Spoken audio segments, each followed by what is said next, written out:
Hello guys and girls, and good afternoon. We've basically just got back from London, and basically I want to tell you my experience about it. So this is Ollie JHN, and welcome to my quick topic talk on London.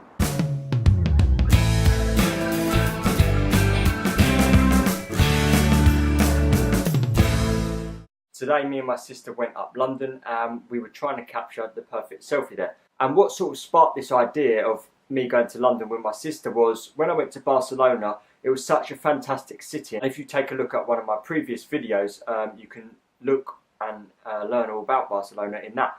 And what it really gets you to realise is that London is such a great city as well, because they are so different. They're literally on the opposites of the scale. Barcelona is lovely in itself, being on the beach, being quite built up, but in a completely different way to London. And London itself just has that buzz about it. It's very busy, but in a good way. And maybe some of you might know what I mean by that. It is something that everyone's excited about. There's lots of tourists there, they're taking pictures of it, and you think, wow, it's special to be British, to be here right on the doorstep of this big city. People, you know, travel all over the world to see it. So basically when we were there, we went to see Big Ben, and a good selfie, maybe some would argue, with Big Ben is to get right underneath it and take an upward selfie. We went to Tower Bridge and the whole new part round London Bridge as well itself of more London.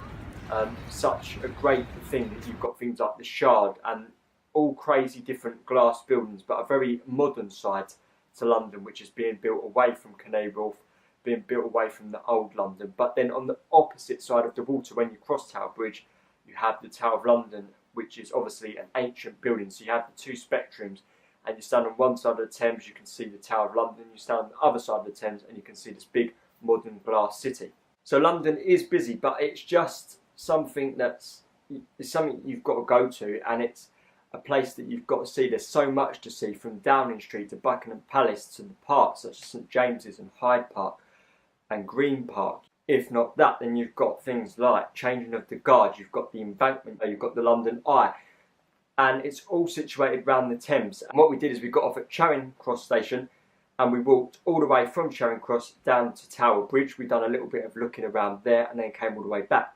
And it was about a 3-hour walk in total, quite a long walk, but something that's so enjoyable, a good view on the way there and back. And it's just, especially on a hot day and a sunny day, just there's such a buzz. It's something that's so great there.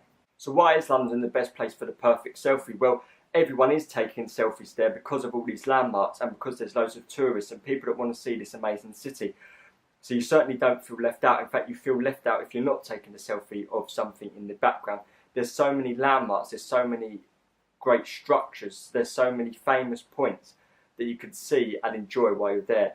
And literally every 10 minutes we were taking a selfie, because there's always something in the background that's excellent to capture on the camera, especially with you in front of it. Some would argue that our transport system is one of the best in the world. Some obviously wouldn't, but we have bikes, we have buses, brand new route masters in London, we have the trains, the underground, which connects absolutely everywhere.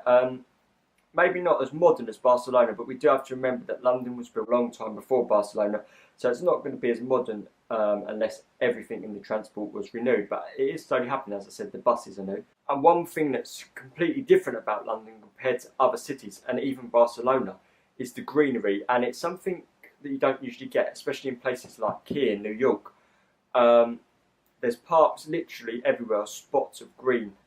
As I said, from Hyde Park to St James's Park, and there's lakes in them. Just almost makes you forget that you're in a city, and then when you're sitting in the park, you've got this lovely surround. And another thing I definitely recommend about London is going to Greenwich and then getting one of the boats from Greenwich all the way up to London through the Thames, and it stops off at Embankment and Tower Bridge, so you can get off at one of the stops and then enjoy London for the day and then go back. So it's a bit more of a different way to travel. Instead of getting the train directly up there, you can get the boat from Greenwich. If you haven't been on the London Eye, again, I would definitely recommend it, and it's probably something you have to do twice. I've done it in the daytime, but again, you might want to see London at night from it, so that's something you can do more than once. The London Duck Tours are another excellent thing. A drivable bus that goes round, but could also go in the water, and at one point goes into the Thames. So it's basically a water car as such, a water bus. If not that, then just the buildings themselves, from Big Ben to the Houses of Parliament, Downing Street to Buckingham Palace, the Army Barracks, the brand new buildings such as the Shard. They're all there, and it's in one little place. And of course Tower Bridge as well, one of my favourite features. The Gherkin, the new buildings as well, the walkie-talkie and the cheese grater, and I'll show you some pictures of those. There's just so many varied buildings. Whilst it might not have a singular attraction such as the Empire State Building in New York or the shopping streets, it really is something that there's so much to do there.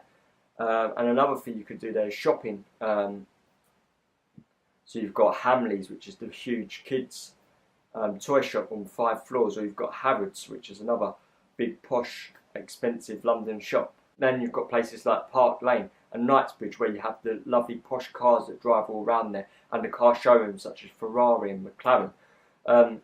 So literally you can be anyone, you can go there and enjoy the day there, and there's always something new to do. I've been going up London for many years now, and every time we go there's always something new or something different to see. We went up there another week, a couple of weeks after we'd done the perfect selfie video, and there was the changing of the guards, where all the horses come from Buckingham Palace to the point where they change the guards and they switch over. That was something I've never seen before, even though I've been going up London for a long time.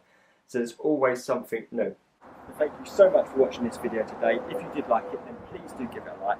If you want to see more videos like this, including topic talks, including vlogs, and mainly photography, then please do subscribe to my channel, and you can see more videos like that. And finally, please do comment below on what you thought of this video. It would be much appreciated. So thank you so much for watching, and I've been Ollie, JKJ. Thank you.